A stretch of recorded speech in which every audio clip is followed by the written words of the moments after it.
ఓం గురుర్బ్రహ్మా గురుర్విష్ణు గురుర్దేవో మహేశ్వరః గురు సాక్షాత్ పరబ్రహ్మ తస్మై శ్రీ గురవే నమః.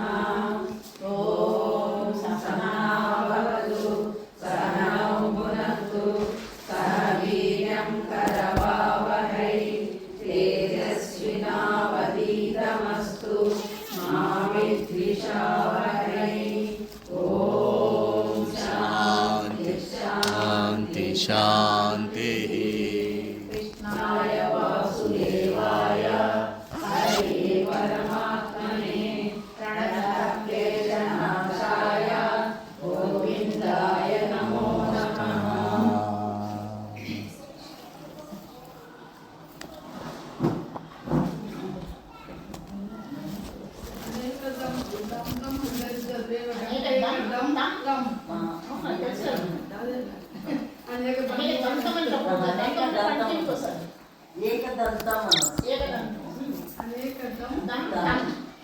అనేకదం తం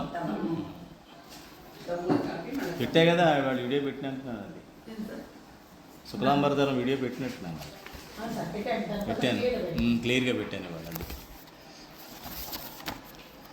ఎంతమ్మా శ్లోకం? 70,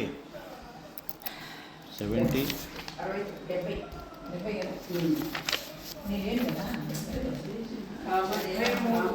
73 కరెక్ట్. చదవండి. 73.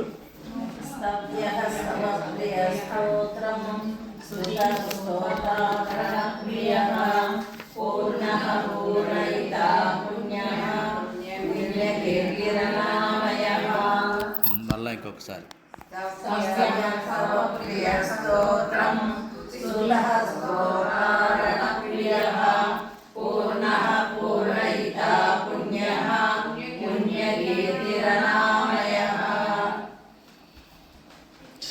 స్తవ్యః అంటే అందరి చేత స్తుతింపబడేవాడు. స్తవప్రియః స్తవములచే అంటే స్తోత్రములచే ప్రీతి నొందేవాడు. స్తోత్రం స్తోత్రం తానే అయి ఉన్నవాడు. స్తోత్రం అంటే ఏమిటి? పరమాత్ముడి యొక్క కీర్తిని, స్వరూపాన్ని, వివిధ నామాలని, గుణాలని, దానికి సంబంధించిన ఐశ్వర్యాలని అన్నిటినీ కూడా మనం ఒక శ్లోకం కింద ఉన్నదాన్ని స్తోత్రం అంటారు. ఆ స్తోత్రమే శ్రీహరి యొక్క రూపం. అది మనం ఏం చేస్తాం? కళ్ళకు కనబడే ప్రతిదాన్నే రూపం కింద భావిస్తాం, కానీ మిగతావేవి కూడా మనకు రూపంగా భావించేటువంటి సాధన ఆధ్యాత్మికతలో మాత్రమే ఉంది. అందుకే ఆధ్యాత్మిక సాధన వేరు, భౌతికంగా మనం చేసేటువంటి వ్యవహార సాధన వేరు. అందుకనే బయట ఏదైనా సాధించాలంటే మనం చేసే వ్యవహారాల్లో మనసు ప్రాముఖ్యత చెందుతుంది. అందులో అరిషడ్ వర్గాలు వచ్చేస్తాయి, 3 గుణాలు వచ్చేస్తాయి. అందుకని ఆ రకంగా చేయడం వలన మనకి ఆ సాధన అలవాటైపోయి ఈ పంచేంద్రియాల ద్వారా ఏదైతే విషయాలు గ్రహించగలుగుతామో వాటిని మాత్రమే మనం పూర్తిగా ఆకలింపు చేసుకుని ప్రయత్నిస్తాం. కానీ ఈ ఆధ్యాత్మిక ప్రయాణంలో అట్లా కాదు. ఇలాగా స్తోత్రమనే భగవంతుని యొక్క రూపం కింద భావించాలి. ఇప్పుడు మనం శుక్లాంబరధరం చదివాం, అది ఒక రూపం. ఆయన రూపం అందులో ఆ శ్లోకం పూర్తయ్యేటప్పటికి ఆయన రూపం మన మనసులో ముద్రపడాలి. అలా అయితేనే అది చేస్తున్నట్లు, ఆధ్యాత్మిక సాధన చేస్తున్నట్టు భావించాలి. ఏదో మంత్రోచ్చారణ చేశామంటే ఉచ్చారణ చేశారు, ఉపాసన చేయలేదు. ఉపాసన వేరు, ఉచ్చారణ వేరు. బాగా ఉచ్చరించారండి, ఓకే ఉచ్చరించావు, మంచిదే, బాగానే ఉంది, అంతవరకు కొంత నయం. కానీ అది ఉపాసనా పరంగా చేయగలగాలి. అందుకనే స్తోత్రమే ఆయన రూపంగా కలవాడు అని. స్తుతి అంటే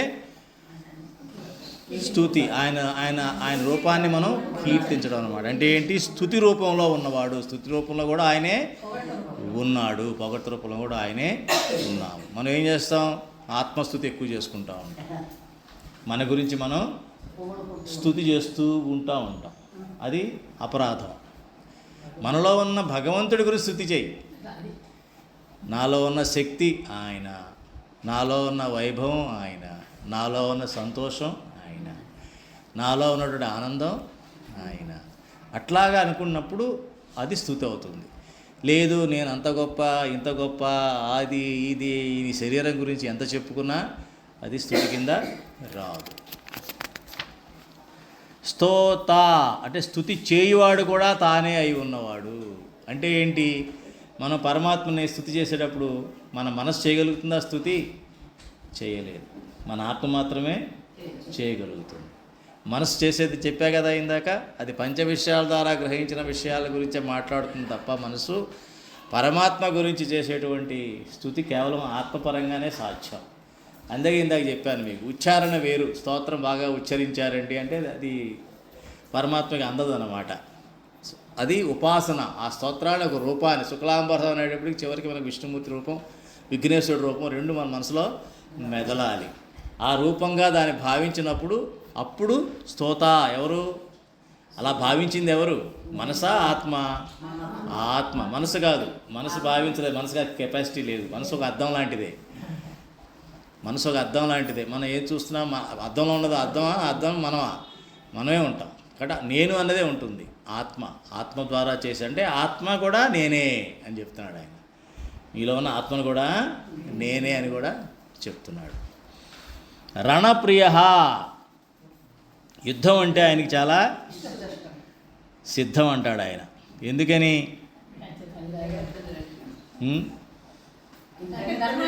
ఈ జగత్తుని రక్షించేవాడు ఆయనే, జగన్నాథుడు ఆయనే. అంటే ఈ జగత్తులో ఎవరెవరు ఉన్నారు? ఎవరు లేరు అని అడగాలి కదా. జగత్తులో లేనిదేముంది? లేని వాళ్ళు ఎవరున్నారు? అందరూ ఉన్నారు, అన్నీ ఉన్నాయి కదా. కాబట్టి ఏదైనా రక్షణ పొందాలంటే మనం ఎవరిని స్తుతి చేయాలి? పరమాత్మను స్తుతి చేయాలి. మనం ఏం చేస్తాం? అసలు ఆ మానవుల్ని పట్టుకుంటాం. ఎవడు దొరుకుతాడా? ఆ మానవులను కూడా లేకపోతే ఎవరిని పట్టుకుంటాం? దేవతలను పట్టుకుంటాం. ఒక స్టెప్ ఎక్కువ, దేవతలన్నా పూజ చేస్తాం. వీళ్ళందరిదే చేయించేది ఎవరు? అల్టిమేట్గా పరమాత్మ. అదే డైరెక్ట్గా పరమాత్మనే స్తుతి చేయొచ్చు కదా. అవునా? ఏమని?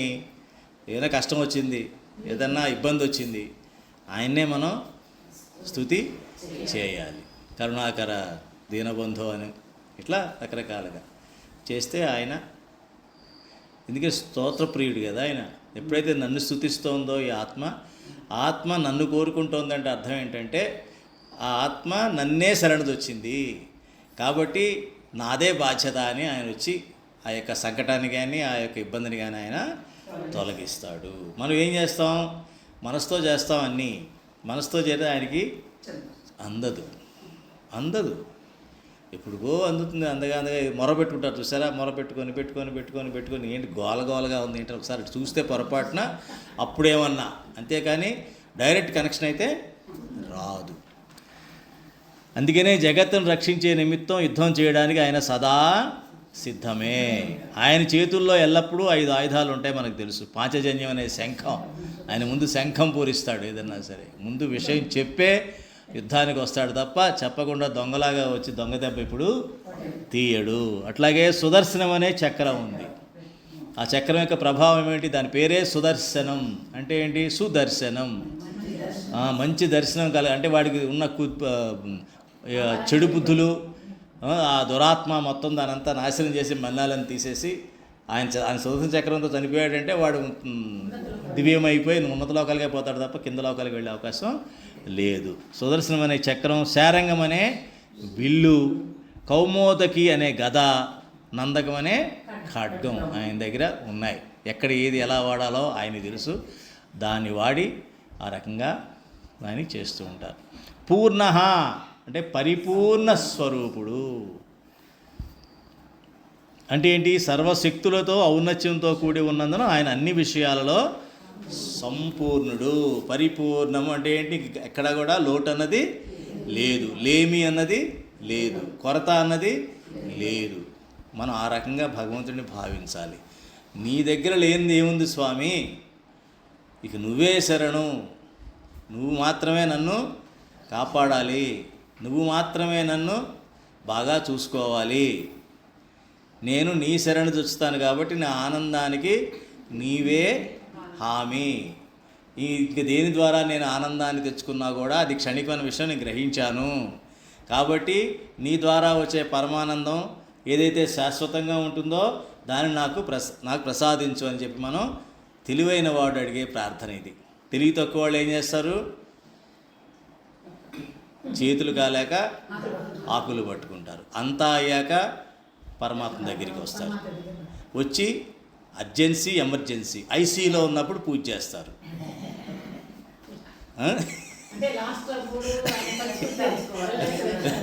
లాస్ట్లో ఉన్నప్పుడు ఇంకా ఏ వర్కౌట్ అవ్వట్లేదు మాస్టర్ మీ ఇష్టం దేవుడు, ఆ దేవుడు డాక్టర్ కూడా చెప్తాడు, ఏం లేదండి మీ ఇష్టం, మీ ఇష్టమైన దేవుడు మొక్కోండి అంటే అప్పుడు గుర్తొస్తాడు. అది మనం చేసే పరిస్థితి. అదేమనంటే మేము చాలా బిజీగా ఉన్నామండి. ఏమిటి బిజీ? ఆయన తెలియని బిజీయా? నువ్వు ఎందులో బిజీ ఉన్నావు ఆయన తెలీదా? బిజీ అని నువ్వు అనుకుంటే సరిపోతుందా కదా? ఆయన తెలియనంత బిజీలో ఉన్నావు నువ్వు. లేము. కాబట్టి సర్వం ఆయనకి మనం అర్పించినట్లయితే చిన్న చిన్న ఇబ్బందులు వచ్చినా కూడా అది మనల్ని ఏమి ఆటంక పరచవు ఎట్టి పరిస్థితులు. ఎందుకని ఆయన ఆనందం అనేటి వెలుగులో మనం ఉన్నాం, అంతే కదా. పూరైత, పూరించువాడు అంటే ఆయన పరిపూర్ణుడిగా ఉండడమే కాకుండా భక్తుల కోరికలను కూడా పూరిస్తాడు. ఇక్కడ భక్తుల కోరికలు అంటే అందరూ చాలామంది ఎక్కడ ఆగిపోతారంటే ఈ లౌకికటువంటి కోరికలు తీరుస్తాడు అనుకుంటారు. అది తీర్చడానికి వెనకాల కారణం ఏంటి? అల్టిమేట్గా ఆఖరుగా మన ఆత్మ యొక్క ఉన్నతి ఆయనకి ముఖ్యం.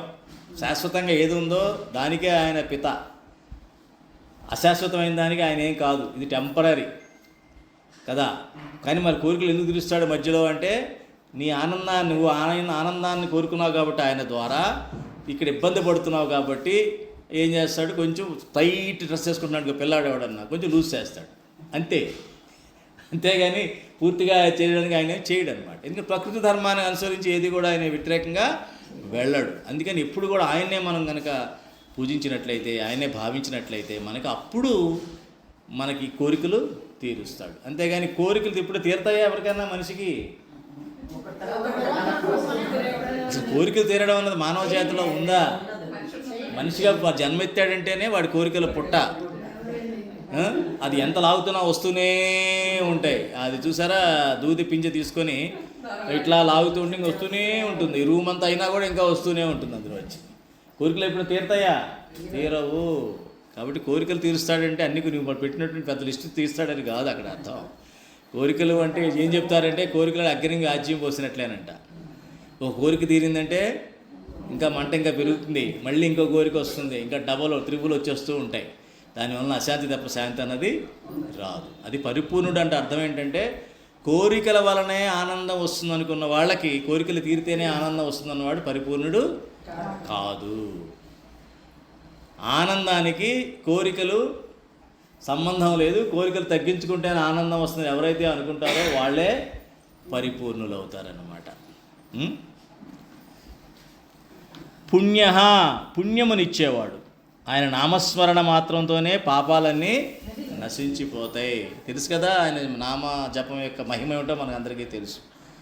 ఆయన నామం జపిస్తే చాలు చుట్టూ ఉన్న దుష్టశక్తులన్నీ బయటికి వెళ్ళిపోతాయి. మన చిన్నప్పుడు పిల్లలందరికీ చెప్తూ ఉంటాం, అక్కడ భయపడితే ఆంజనేయ స్వామి స్తోత్రం చదువుకోరా, లేకపోతే ఎక్కడైనా వెళ్తే అమ్మవారి చదువుకో, లేకపోతే ఇలా శ్రీరామ్ అన్న రాముని తలుచుకో.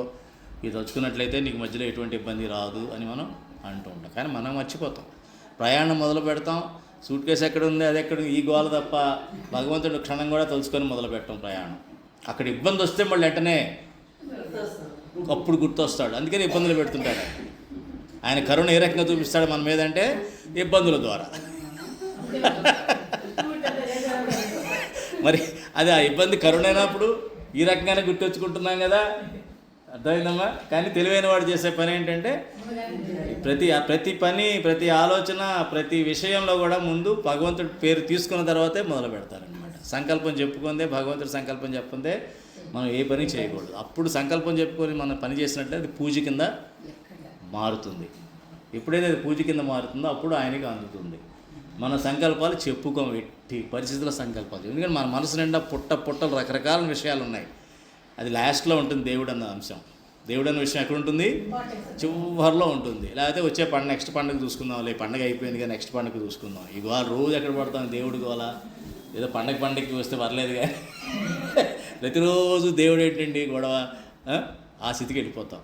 అది పతనావస్థకి. తెలివైన వాళ్ళు ఆ రకంగా ఆలోచించారు. పుణ్యకీర్తి, పవిత్రమైన గొప్ప కీర్తి గలవాడు, పవిత్రమైన గొప్ప కీర్తి గలవాడు. అందుకనే అంటే ఆయన కీర్తిని గానం చేయవారందరూ కూడా పునీతులవుతారు. అది పుణ్యకీర్తి. ఆయన కీర్తిస్తే వచ్చేదేంటి? పుణ్యం. మిగతా వాళ్ళని కీర్తిస్తే మనకు వచ్చేదేంటి? పాపమే వస్తుంది, పుణ్యం రాదు. అంటే పాపాత్ముల్ని మనం కీర్తిస్తూ ఉంటే మనకు వచ్చేది కూడా పాపమే. ఎందుకని? మన ఆత్మ దేంతో నిండిపోతుంది? ఆ దుర్మార్గుల ఆలోచనతో నిండిపోతుంది. ఆ దుర్మార్గుల ఆలోచనతో నిండిపోయిన ఆత్మ శుద్ధంగా ఉంటుందా? ఉండదు. మురికి పాప పంకిలం అయిపోతుంది. పాపముఖులు అయి దాన్ని పోగొట్టుకోవడం అంత ఈజీ కాదు. కాబట్టి ఎవరైతే పుణ్యం ఇస్తారో, ఎవరైతే కీర్తిస్తే మనకి పుణ్యం పెరుగుతుందో వారిని మాత్రమే కీర్తించాలి. అంటే మిగతా వాళ్ళని తిట్టాలండి, తిట్టమని చెప్పట్లా, ఓవర్ చేయొద్దు, అతిగా పోవద్దు. ఆయనతో మన పని ఉందని చెప్పి ఎక్స్ట్రా చేయొద్దు, ఈవిడితో ఏదో పని ఉందని చెప్పి ఇంకొంచెం ఎక్కువ చేయొద్దు. అదేదో భగవంతుడి దగ్గర చేయ. ఎక్కువ ఏదన్నా ఉంటే నీకు డ్యాన్స్ చేయాలంటే భగవంతుడి ముందు నృత్యం చేయి, పట్టించుకో. ఆడేమనుకుంటాడు, ఏమనుకున్నా చావని ఆడు చావడు తెస్తాడు. నీకెందుకు? నీలో కలిగింది భావన. నృత్యం చేయి, పాట పాడాలి పాడే, ఆయన పొగడాలనుంది పొగిడే. ఎవరు? పరమాత్మ దగ్గర. అంతేగాని అక్కడ కూర్చున్నాడు ఏమనుకుంటాడు, ఆవిడ ఏమని అనుకుంటే చచ్చారు, వాళ్ళు చేస్తారు, మనకెందుకు గొడవ? నీలో కలిగిన భావన పవిత్ర భావన, అది చెప్తోంది ఇక్కడ. పవిత్రమైన గొప్ప కీర్తి గలవాడిని నువ్వు కీర్తిస్తున్నావు. ఆయన ఎంత కీర్తిస్తే నీలో అంత పవిత్రత పెరుగుతుంది. అది ప్రహ్లాదు చూసారా? మంచి మంచి ఉదాహరణ. ప్రహ్లాదుడు మరి వాళ్ళ నాన్న కీర్తించాలి కదా, మనం ఏం చేస్తాం? అంటాడు, వాళ్ళ నాన్నని జాలిగా చూస్తాడు. నాయన నీకు తెలియటం లేదు కాదు, నారాయణుడు ఒక్క మాట అన్న తండ్రికి కూడా ఇస్తాడు, ఒక్కసారి ఆయన నామం చెప్పించు అంటాడు. అహంభావం ఆ రకంగా ఉంటుంది. కరెక్ట్, మంచి ఉదాహరణ. ఆ రకంగా మనం ఎవరిని కీర్తించాలో వాళ్ళ కోసం కీర్తించడం అన్న దాన్ని స్టోర్ చేసి పెట్టుకోవాలి. ఎవడ పడితే దాన్ని మనం వాడేయకూడదు. అన్ని అస్త్రాలని అందరి మీద వాడకూడదు. పవిత్రమైన అస్త్రం పవిత్రమైన వారి దగ్గరే వాడాలి. అపవిత్రులకి దాన్ని వాడకూడదు. అపవిత్రులకు వాడితే ఏం జరుగుతుందంటే వాడు వీడికన్నా గొప్పవాడు కింద ఫీల్ అవుతాడు. ఎవరికన్నా? దైవం కన్నా గొప్పవాడు. ఇవన్నీ జరుగుతూ ఉంటాయి ఊళ్ళల్లో. అక్కడ కూడా వాడు వచ్చేంతవరకు రథం కదపరు, వాడు వచ్చేంతవరకు దేవుణ్ణి తిప్పరు. ఏమిటిది? ఎవరు గొప్ప ఇందులో? భగవంతుడు గొప్ప, వాడు గొప్ప? నిజంగా ధర్మకర్త అన్నవాడు ఎలా ఉండాలి? ధర్మంగా ఉండాలి. ఫలానా టైంకి ఇది స్టార్ట్ అవుతుందంటే అరగంట ముందు నువ్వు ఉండి అన్ని పనులు నువ్వు చేయాలి, అన్నీ నువ్వు చేయాలి. ఎంత చేస్తే అంత మంచిది. అంతేగాని ఇక్కడ నాకు ఉంగరాలు 10, ఇక్కడ 10 ఉంగరాలు వేసుకొని ఇటు కడియాలు వేసుకొని ఇట్లా ఊపుకుంటా ఇదే వేసుకొని ఇట్లాగా ఇలా నడుచుకుంటూ వచ్చి అయిందా పంతులు గారు అండం. ఆడు వెధవ కింద చూడటం వాడిని. అయ్యా అని వాడు కూడా వణికిపోతుంటాడు. ఆ దేవుడి దగ్గర వణకడు వీడు, ఇక్కడ వణికిపోతుంటాడు. వణికిపోయి నానా అలవాటు ఆడు చేస్తుంటాడు. భగవంతుడు అంతా చూసి సిద్ధులాసంగా నవ్వుకుంటూ ఉంటాడు.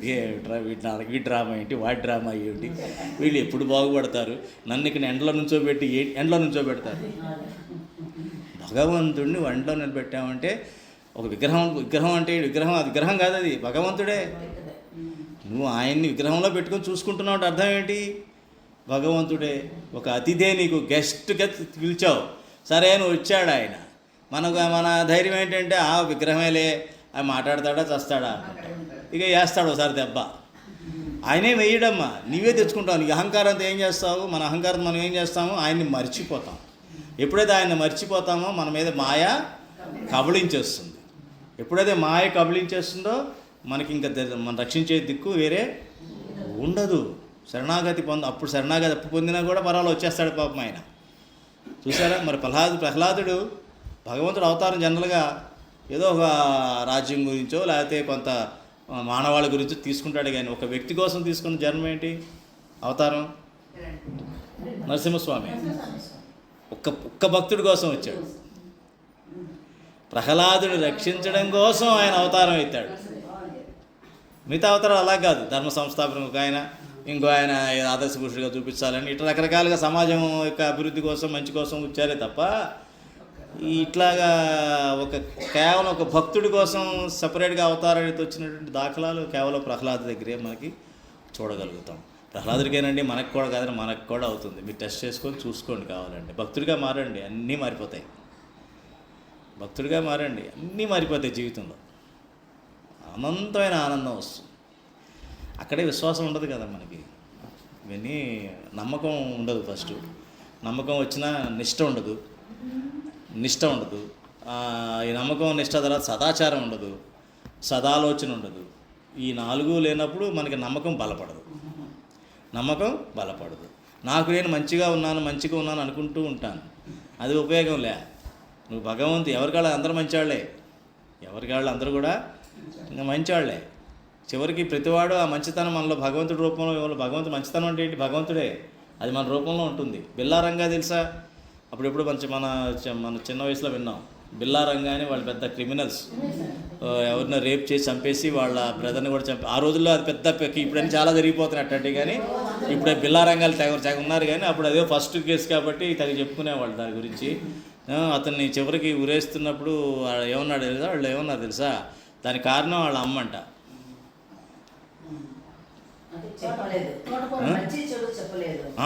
ఆవిడ దుష్ప్రవర్తన, దురాచారం, అది సమాజంలో కసి కింద మారిపోయింది అనమాట. వాళ్ళు మారిపోయి మా అమ్మని ఆ రోజు చంపేస్తుంటే మేము బాగుండేవాళ్ళం అని. చూడండి, మరి ఏం చెప్పాలి? అర్థమైందా? అంటే ఏంటనమాట, ఇవన్నీ కూడా మనం భగవంతుడిని సరిగ్గా గ్రహించేలా చేసుకోకపోతే ప్రతి విషయము, ప్రతి మాట, ప్రతి ఆలోచన కూడా ప్రభావం చూపిస్తుంది అన్నమాట. చూసారా? అనామయ అంటే వ్యాధులు లేనివాడు. వ్యాధి అంటే ఏంటమ్మా? వ్యాధి అంటే మనోవ్యాధి కూడా ఉంది కదా, మనోవ్యాధులు కూడా. వ్యాధి అంటే వ్యధ ఉన్నవాడు. వ్యధ అంటే బాధ కలిగిన వాడు. ఈ బాధ అన్నది ఎక్కడ మొదలవుతుంది? బాధ శరీరానికి ఉంటుందా? దేనికి ఉంటుంది? మనసుకే ఉంటుంది. అదేంటండి ఇక్కడ నొప్పిగా ఉందని బాధపడుతుంది ఎవరు? లోపల మనసేగా. ఇక్కడ నొప్పి అని ఫీల్ అయింది ఎవరు? మనసే. కాబట్టి ఏదైనా బాధ ఎక్కడైతే మనసుతో మొదలవుతుందో ఆ మనసుని మనం శుద్ధం చేసుకున్నట్లయితే శరీరంలోకి అవన్నీ కూడా ఆ మలినాలు రావు. అందుకనే స్వామినారాయణ భగవాన్ చెప్తారు, చాలా చక్కగా చెప్తారు. మీరు ఎప్పుడైతే ఇబ్బందులు పడుతున్నారో, ఎప్పుడైతే ఆరోగ్యం బాగోలేదో, లేకపోతే ఏదన్నా బాగోలేదో అనిపిస్తుందంటే మటుకు మీరు భగవంతుడికి దూరమైన క్షణమే అన్నీ మొదలవుతాయంట. అప్పుడు గమనించండి, మీరు ఇన్నాళ్ళు మీరు భగవంతుడు తలుచుకొని ఎంతకాలం ఎంత ఆలోచించమంటాడు.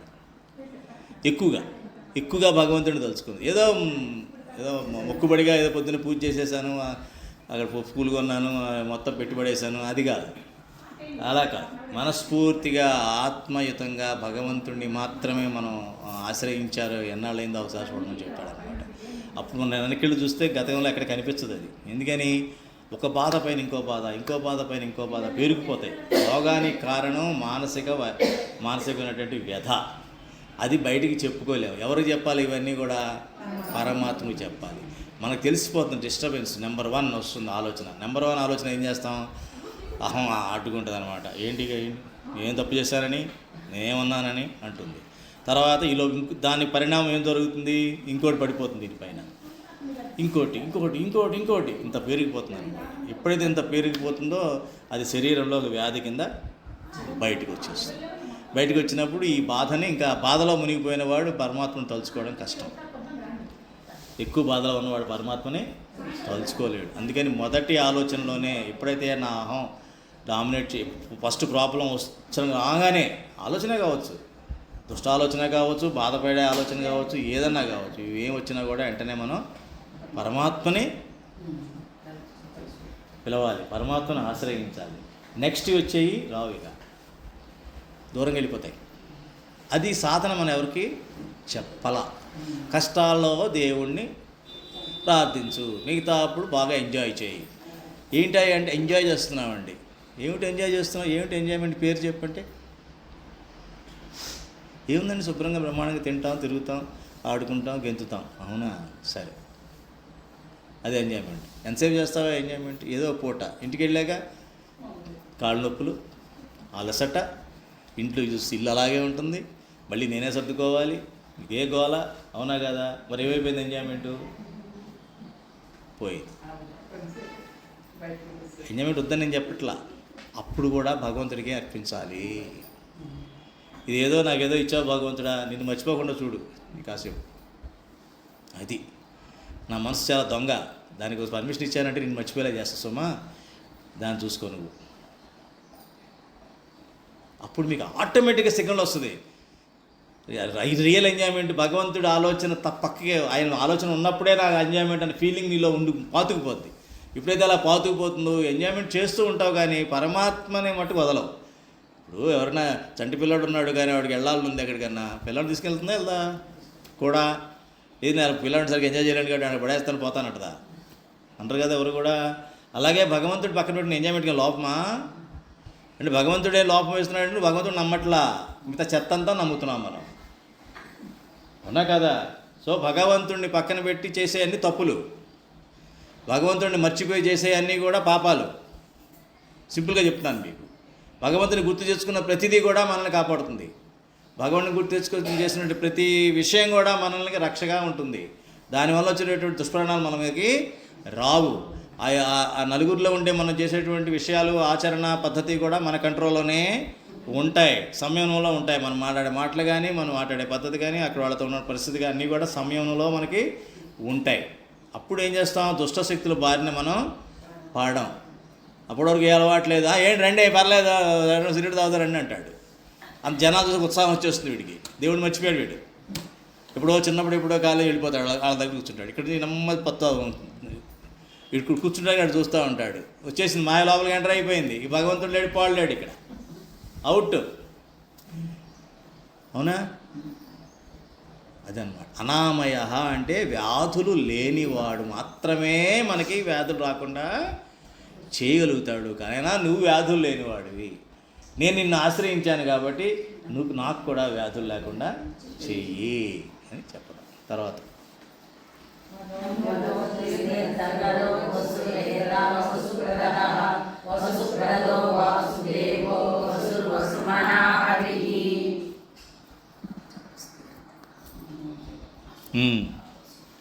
మనోజవహ అంటే మనోవేగం కలవాడు.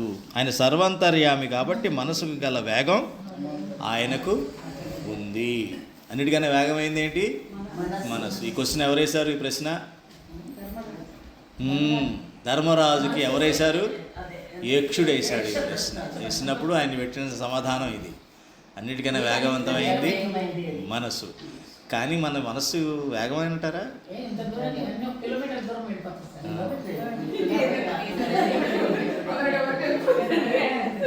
కిలోమీటర్ ఏంటండి, కాలం కూడా వెనక్కి వెళ్ళిపోతుంది. మరి మన మనోవేగం, మరి భగవంతుడికి ఉన్న వేగం మనకుందా? ఎందుకు లేదు?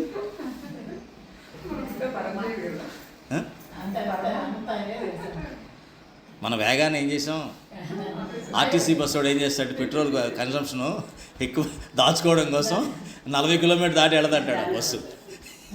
లాక్ చేసేస్తాడు వాడు. లాక్ చేసేస్తే వాడు పెట్రోల్ తక్కువ అవుతుందని లాక్ చేసేసాము ఈ బస్సులో అంటాడనమాట. పెట్రోల్ తక్కువ. మనం కూడా ఏం చేస్తాం? మనోవేగాన్ని కొంచెం తగ్గించుకున్నాం. ఎంత తగ్గించుకున్నామంటే పొరపాటును కూడా భగవంతుడి దోగా వెళ్ళకూడదు. ఈ మనోవేగం భగవంతుడి దాకా వెళ్ళకూడదు, విషయాల మీద ఆగిపోవాలి. అది మన మనోవేగం. లాగదండి, అంత వేగం లేదండి, పరమాత్మ దాకా వెళ్ళేంత వేగం నాకు లేదండి. ఎందుకు ఉండదు? నీకు శ్రద్ధ లేదు, నీకు ఇంట్రెస్ట్ లేదు, ఆసక్తి లేదు. నీకున్న ఆసక్తి దేని మీద ఉంది? సావిత్రి అంటే ప్రతి ప్రాణము దక్క అన్నట్టు వాడాడు. అలాగే పరమాత్మ తప్ప అన్నిటి మీద నాకు ఆసక్తి ఉంది స్వామి, ఒక్క పరమాత్మ తప్ప. ఇది మన మనస్సు. అవునా? మరి ఏం చేయాలి ఈ పరిస్థితిని? దుఃఖపడాలా, మనం ఏడవాలా, సిగ్గుపడాలా? ఏమా సిగ్గుపడాలా? ఏం చేయాలి అలాంటప్పుడు? పరమాత్మకు అందే స్పీడ్ మనం పెంచాలి. వేగం పెంచాలి. వేగం పెంచాలి అంటే ఎలా పెంచాలి? ఎలాగా ఇప్పుడే చెప్పాను, ఉదాహరణ చెప్పాను. ఆసక్తి ఆసక్తి ఆసక్తి దేని మీద ఉండాలి? ఆసక్తి కేవలం, మిగతావన్నీ కర్తవ్యం అంతే. మిగతావన్నీ కర్తవ్యం. ఈ శరీరం వచ్చింది, దీనికి ఆకలేస్తుంది, తిను, నిద్ర వస్తుంది, పడుకో, ఈ కర్తవ్యం. శరీరానికి సంబంధించిన ధర్మాన్ని నువ్వు పాటిస్తున్నావు. అలాగే మనోధర్మం, మనసు కూడా కొంచెం సంతోషం కావాలంటుంది, ఓకే. నీ కుటుంబం ఉంది, ఓకే. కుటుంబ సభ్యులు ఉన్నారు, ఓకే. వాళ్ళ ఎడ నా బాధ్యత ఉంది, ఓకే. కర్తవ్యం అయిపోగానే మళ్ళీ ఏం చేయాలి? పరమాత్మ మీద ఆసక్తి. ఈయన ఆసక్తిగా చేయకు, ఇక్కడ ఓవర్ యాక్షన్ చేయకు. ఇక్కడ కుటుంబ సభ్యులండి అని డ్యాన్స్ చేయకు. నీకు ఎంతవరకు అంతవరకు చెయ్యి, అంతవరకే నీ పని. అది అంత లేదులేండి మనోళ్ళకి. అంత మెచ్యూరిటీ ఉంటే డైరెక్ట్ పరమాత్మ దగ్గరికి వెళ్ళిపోతారు. అంత సీన్ లేదు మనోళ్ళకి. ఎంత వయసు వచ్చినా కావాలి, అది ఇంపాసిబుల్. అది దూది పింజ లాగుతూనే ఉంటారు. అది ఎప్పుడూ ఆపరు. అంత నిజంగా సంసార చక్రంలో దాటితే మీరు చెప్పేది అది తీరిగ్గా బాగుంటుంది, కానీ ప్రాక్టికల్గా మనం ఎవరికి సాక్ష్యం కాదు. మనం ఏం చేస్తాము? ప్రతిదాన్ని ఓవర్గా ఆసక్తి చూపిస్తాం. ఎక్కడ ఆసక్తి చూపించాలి? కేవలం పరమాత్మలోనే ఆసక్తి చూపాలి. ఓకే, ఇక్కడ నీకు ఆ ఆసక్తిని ఇందులో వీరిలో నారాయణని చూస్తే ఆసక్తిగా చూడు. ఎవరు చూడాలి వీళ్ళలో ఆసక్తిగా? నారాయణని చూడాలి, పరమాత్మను చూడాలి. మిగతా అన్ని కర్తవ్యంగా చేయాలి. నువ్వు ఆనందంగా ఉండి కర్తవ్యంగా చేసి నువ్వు పరమాత్మ దృష్టితో పనిచేస్తుంటే వాడికి కూడా నీళ్ళు ఎవరు కనిపిస్తారు? పరమాత్మ. ఫస్ట్ పరమాత్మ ఏ రూపంలో కనిపిస్తుంది వాళ్ళకి? మనతో ఉన్నప్పుడు మనం వాళ్ళకి ఏదైనా పని చేసి పెట్టినప్పుడు వాళ్ళకి హాయిగా అనిపిస్తుంది. అదే పరమాత్మ, అదే పరమాత్మ. మనం ఏం చేస్తాం? అది కర్తవ్యంగా చేయబట్టి అది వచ్చింది, కానీ కంగారు పడి ఏదేదో నేనే చేసేస్తున్నాను ఫీలింగ్ పడితే అది రాదు. మాయ మీద పడిపోయింది, దేవుడు లేడు అక్కడ. వాడికి కూడా చికాకు వస్తుంది, ఏంటి గోల రోజు అని. చికాకు తెప్పించేది మనమే. ఎందుకు తెప్పిస్తున్నాం? పరమాత్మ మనలో లేడు ఏమా. కాబట్టి ఈ రకంగా మనం చేయాలి. ఆసక్తి ఎప్పుడైతే పరమాత్మ మీద ఆసక్తి తగ్గుతుందో, చెప్పా కదా, రోగాలు స్టార్ట్ అయినాయి. ఉదాహరణకి మనం ఏం చేయాలి? మన వయసుకు తగ్గట్టుగా శ్రీకృష్ణ పరమాత్మ భౌతికతలో చెప్పినట్టుగా యుక్తాహార విహారస్య అన్నాడు. ఏదన్నా యుక్తం అయుక్తం చూసుకొని ఏదన్నా ఆహారం కానీ విహారం కానీ చెయ్యండి అన్నాడు. అంటే అన్నిటి కూడా పరిమితిలో, మితిగా ఉండాలి, హితంగా ఉండేలా ఉండండి అన్నాడు. మనం ఏం చేస్తాం? అంత కెపాసిటీ మనకి లేదు. అక్కడ ఈ మధ్య అన్ని బఫేలు గిఫేలు అని చెప్పేసి దంచేస్తున్నారు. ఈ చివరి నుంచి ఆ చివరికి, ఆ రూమ్ చివరి, ఈ చివరికి, రూమ్ ఎంత పెద్దదో అంత సర్దేస్తున్నారు ఈ చివరి దాకా. మనకి అవునన్నా కాదన్నా ఒక 4-5 ఎక్కువ వెళ్ళిపోతున్నాయి. దానివల్ల నష్టమా లాభమా? నష్టం. ఎంత నష్టం అది. తర్వాత నీ కష్టం వస్తే చూసేది ఎవరు? ఆ బఫే పెట్టినోడు రాడు, ఆ సెలబ్రేషన్ చేసినోడు రాడు. కానీ బాగాలేదంటే ఆవిడకంటే అయ్యో అండి, కానీ నాకు బాగా అరుగుద్దండి. వాళ్ళకి అరగట్లేదేమో, అరుగుదా తక్కువ. మళ్ళీ అక్కడ మళ్ళీ కామెంట్, మళ్ళీ కామెంట్ పడేసి ఆనందపడిపోతుంటాడు. అని వాడికి ఇంకో రోగం అంటుకుంటుంది వాడికి. అయితే అయ్యుండొచ్చు, నాకు అజీర్ణ రోగం కూడా ఉందన్నమాట. ఈ షుగరు బీపీ కాకుండా మళ్ళీ అజీర్ణ రోగం కూడా ఉందేమో. చూసారు ఎట్లా అయిపోయిందో పరిస్థితి. ఒకటి లింక్ అయిపోయి ఎలా అయిపోయింది. అవునమ్మా. కాబట్టి మనం ప్రతి చోట కూడా భగవంతుడు మనకి విజ్ఞత అనేది ఇచ్చాడు. కాబట్టి జాగ్రత్తగా భగవంతుడినే తలుచుకుంటాడు, ఆయన గుర్తు చేస్తాడు. ఇంత అవసరంరా నీకు అంటాడు.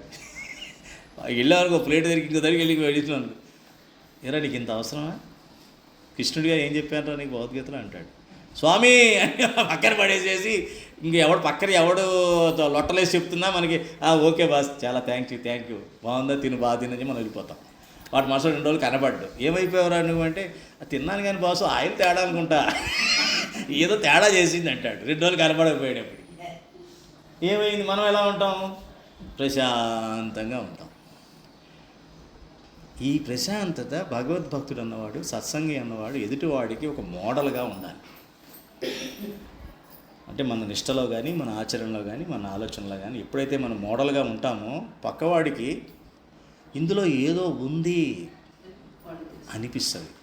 ఈ సంయమనం కానీ, ఈ యొక్క ఆలోచన విధానం కానీ, ఈ యొక్క అలవాట్లు కానీ మునుపుట్లా వీళ్ళు లేరు, ఇంకో రకంగా చక్కగా ఉన్నారు, ఇప్పుడు చాలా బాగుంది అనే విషయం వాళ్ళకి తెలిస్తే వాళ్ళు కూడా ఆచరించడానికి ప్రయత్నిస్తారు, ముందుకు వస్తారు. కాబట్టి సత్సంగంగా ఉండవలసిన వాళ్ళు మనం మోడల్గా లేకుండా ఉంటే మనం తప్పు చేస్తున్నట్టే భావించాలి.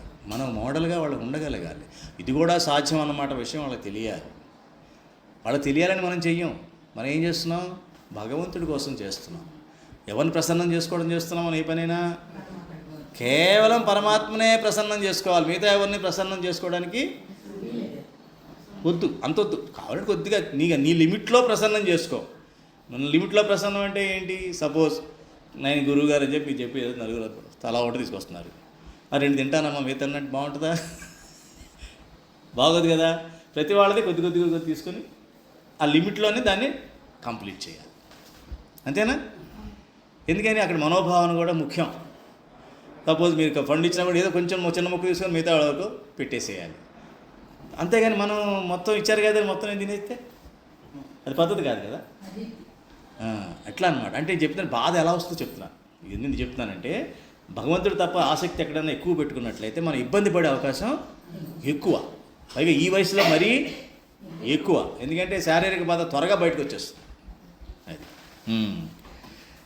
తీర్థకర అంటే తీర్థములను సృష్టించినవాడు. తీర్థం అంటే విద్య, ఒక ప్రత్యేక విభాగానికి చెందిన జ్ఞానం లేక నేర్పరితనం.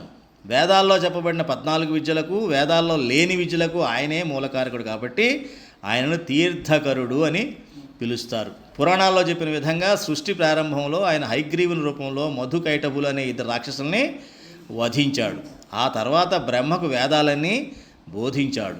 అసురులు దేవతల శత్రువులు కాబట్టి వారిని వంచడానికి వేదాల పరిధిలో లేని విద్యలను వారికి అందించాడు. ఏ జ్ఞానమైనా ఆయన దగ్గరే మనకి వస్తుంది కాబట్టి జ్ఞానాన్ని ఇచ్చి మనకి తరింపజేసేవాడు అనమాట. వసురేతాహ అంటే రాక్షసులకు కూడా జ్ఞానం ఇచ్చాడు కదా. వాళ్ళకి ఏం జ్ఞానం ఇచ్చాడు? వేదాల్లో లేని జ్ఞానం ఇచ్చాడు. వాళ్ళకి ఏ రకంగా తరింపజేస్తాడు రాక్షసుల్ని? మరి వాళ్ళు ఆ రకంగానే భగవంతుడి చేతిలో మరణించే వాళ్ళని తరింపజేస్తాడు తప్ప ఇలాగ భక్తి భగవంతుడితో ఒక రకమైన అటాచ్మెంట్తో రాదు. ఆనందం ఉండదు వాళ్ళకి.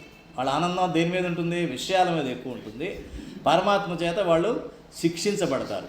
మనం అసురులం కాదు కదా, రాక్షసులం కాదు, మానవులం. అందుకని మనలో భగవంతుడి అంశం ఎక్కువ ఉంటుంది. అందుకని తప్పు చేసినా తప్పు జరిగినా ఎక్కడైనా ఇబ్బంది పడినా ఎవరైనా చూస్తే మనం ఎవరైనా జాలిపడ్డం కానీ అది ప్రథమ లక్షణం.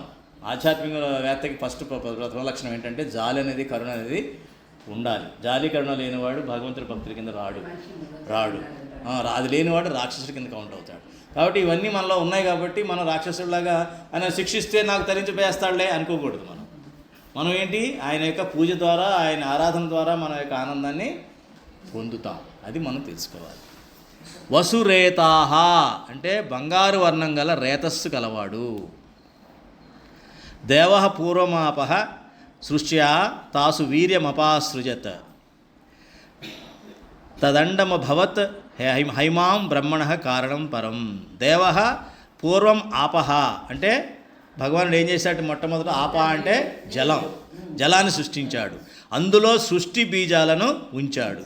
ఆ బీజమే హిరణ్య గర్భం, బంగారు గర్భం అంటారు, లేక బంగారు గుడ్డు అయింది. అందులో నుంచే బ్రహ్మ ఉద్భవించాడు.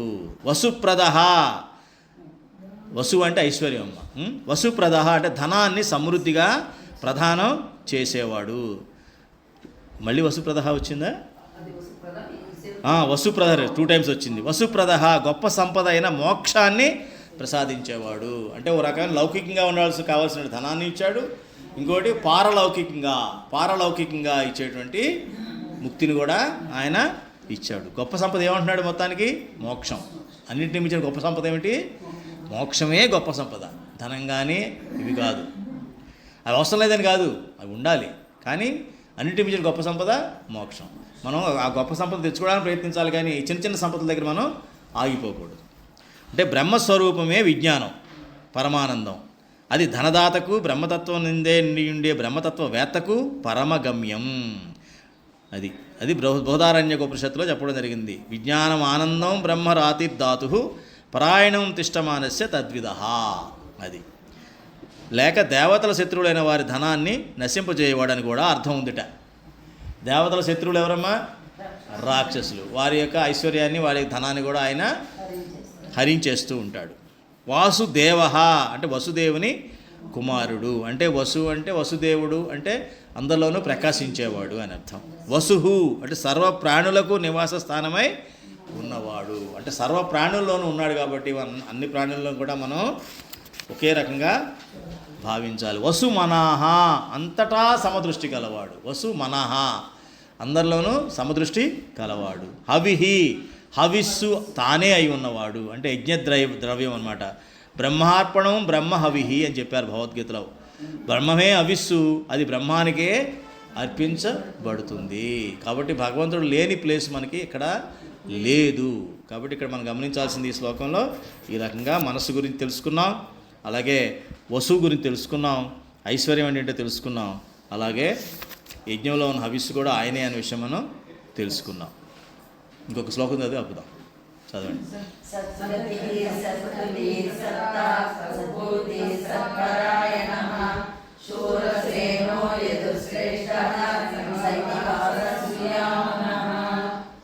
సద్గతి సత్పురుషులకు గతి అయి ఉన్నవాడు. అది మనం ఏం చేస్తాం ఇప్పుడు కూడా చాలామంది ఎవరు పోతే ఏం చేస్తున్నారు ఈ మధ్య నేర్చుకున్నారు బాగానే. అది కొంత గ్రహించారు కొంతమంది. ఆత్మకు శాంతి కలుగాక మానేశారు చాలామంది. ఆ ఆత్మకి సద్గతి కలుగాక అంటున్నారు. ఇది మనం ఎవరు శాంతి చెప్పడానికి, ఆత్మకు శాంతి రాదు. ఇక్కడ శాంతి కలిగింది అక్కడ శాంతి రాదు. అందుకనే శాంతి సాధనే సత్సంగం. శాంతిగా ఎలా ఉండాలో అన్నటువంటి ఎరుక ఈ జీవికి లేకపోతే ఎక్కడున్నా దానికి శాంతి అన్నది ఏంటో తెలియదు. అందుకని శాంతి ఎలాగా ఉండాలి బతికి ఇదే రూపంలో ఇదే శరీరంలో అన్న దానికే సత్సంగం ఉన్నది దైంది కదా. కాబట్టి ఇక్కడ చెప్తుంది సద్గతి అంటే సత్పురుషులు పొందే స్థానం లేదా మహత్తరమైన మరియు శ్రేష్టమైన విజ్ఞాని అని కూడా అర్థం. కాబట్టి సద్గతి కావాలంటే మనం సదాచారం ఉండాలి, సదాలోచన ఉండాలి.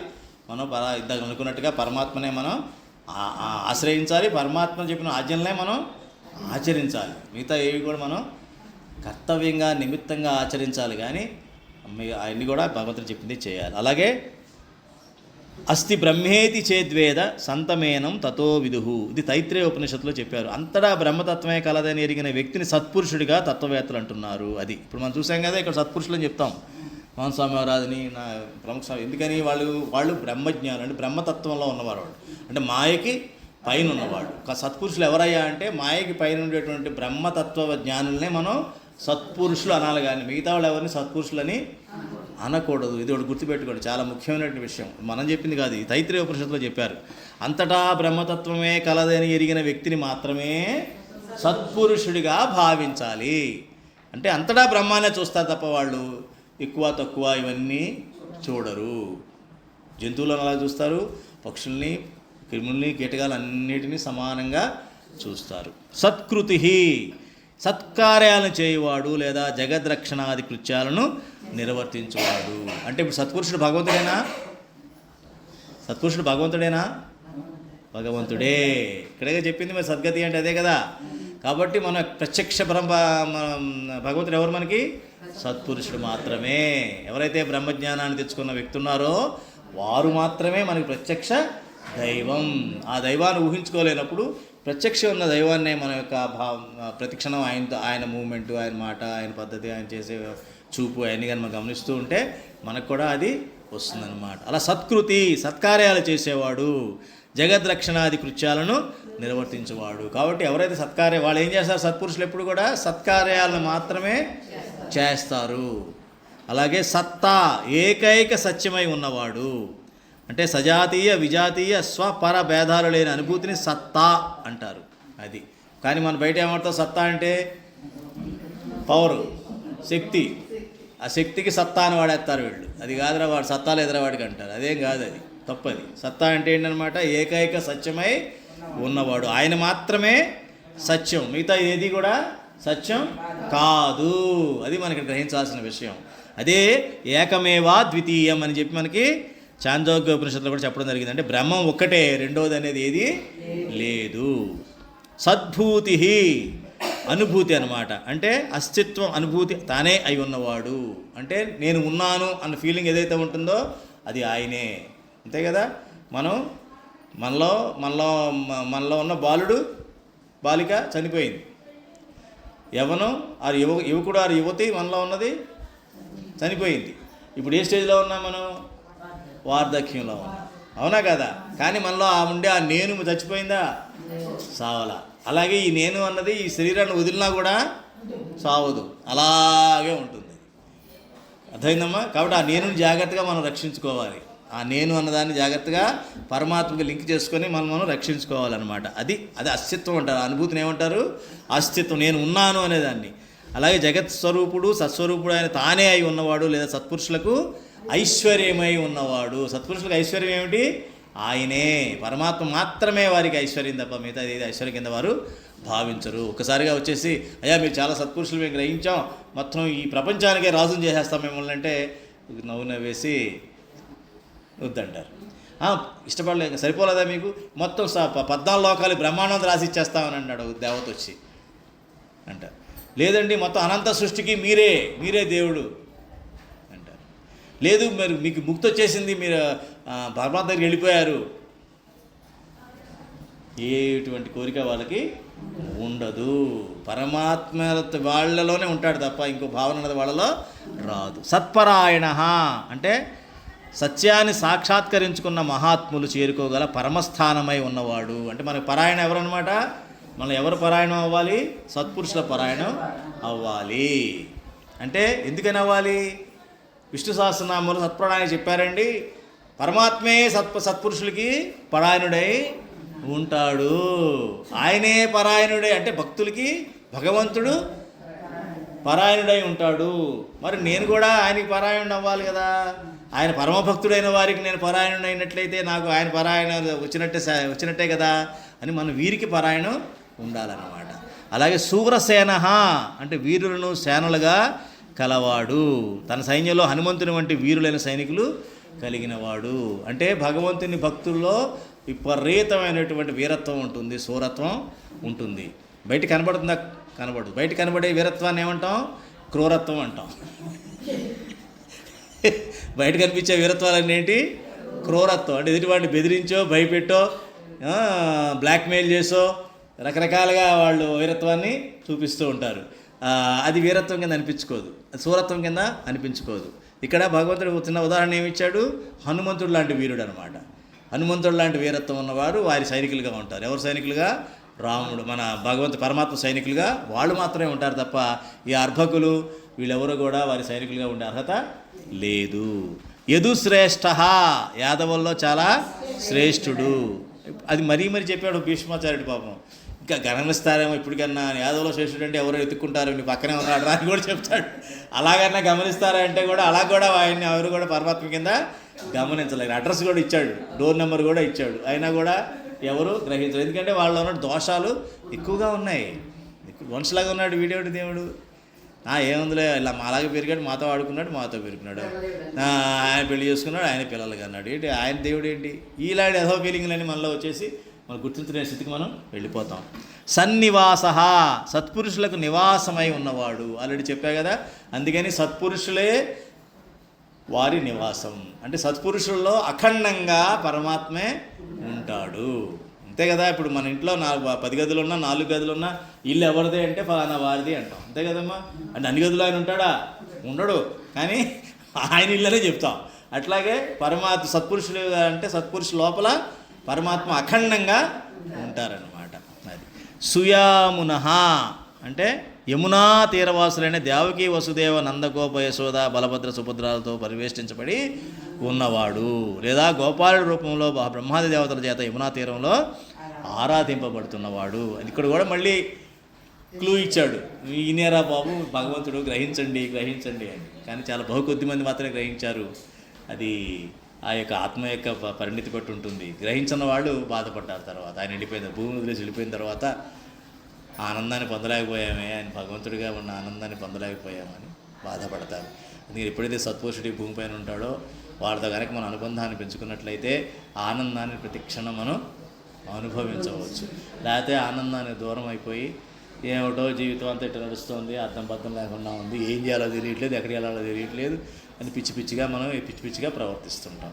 ఆ పిచ్చి ప్రవర్తన వలన మనలో బాధలు పెరుగుతాయి తప్ప కించిత్తు కూడా మనకి బాధలు తొలగవు, ఆనందం అసలు రాదు, బాధలు కూడా తొలగవు కానీ బాధలు పెరుగుతూనే ఉంటాయి, దానికి అంతు లేకుండా ఉంటుంది. ఓకే అమ్మా, సర్వే జనా సుఖినో భవంతు. ప్రార్థన చేయండి.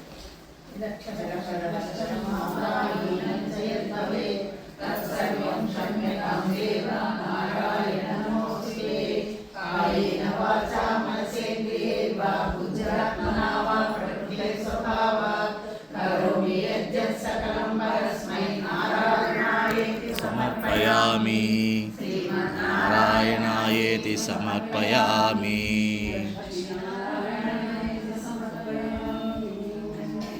జై శ్రీరామ్, జై శ్రీకృష్ణ, జై స్వామినారాయణ.